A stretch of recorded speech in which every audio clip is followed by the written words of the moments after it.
Let's talk about something most men are never warned about: marriage. On the surface, it looks like a wholesome institution built on love, loyalty, and mutual growth.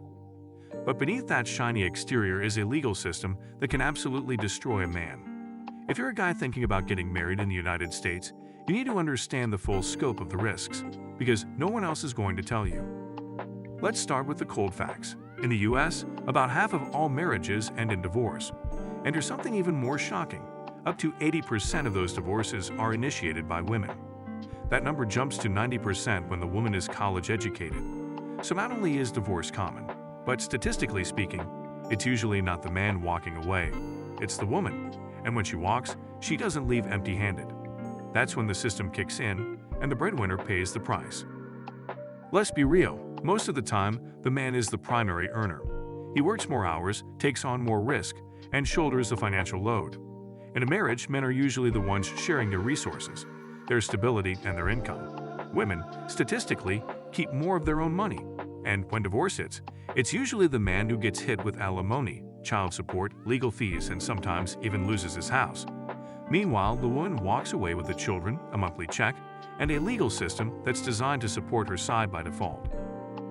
And here's where the conversation gets really dark, because these aren't just numbers. We're talking about men whose lives are torn apart.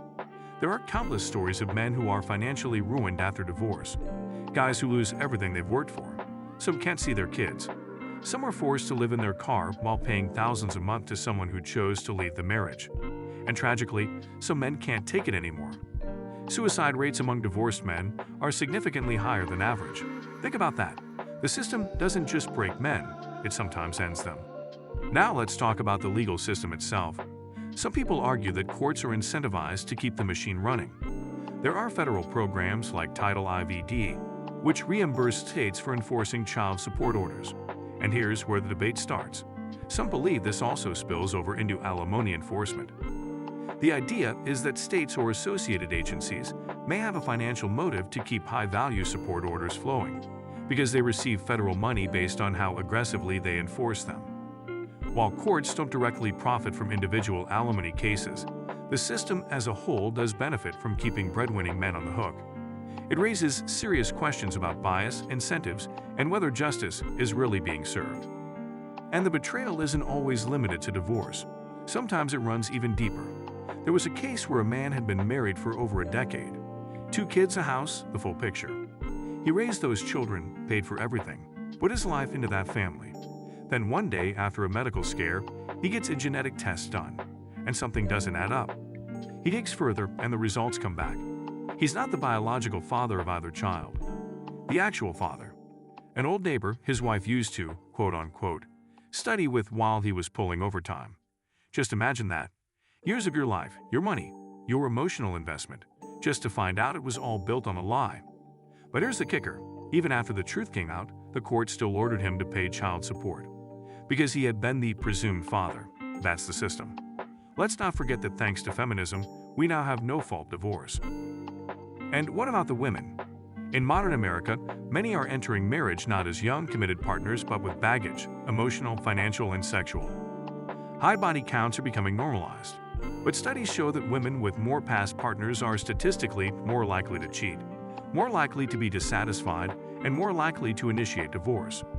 Combine that with modern hookup culture, social media attention, and a legal system that rewards walking away, and you've got a recipe for chaos.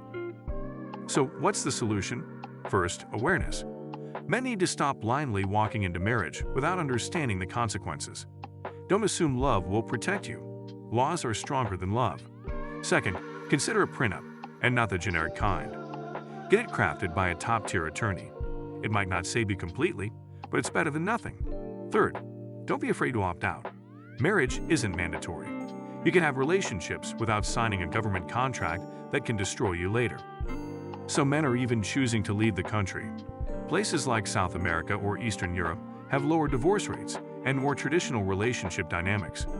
Yes, every culture has its flaws, but some countries don't carry the same legal risks or gender power imbalances that have become so extreme in the West. If you're a man with ambition and value, you don't have to play the game on hard mode. The bottom line is this: marriage in the US is high risk for men and low risk for women. She can change her mind, walk away, take half your assets, and get paid every month for it. Meanwhile, you're left picking up the pieces, and no one will feel sorry for you. You'll be told to man up, pay up, and shut up. So be smart, be strategic, protect yourself. Because in today's world, if you don't control the terms of your relationship, the court will, and trust me, you really don't want that. Don't forget to like, comment, share, and subscribe for more videos. Until next time.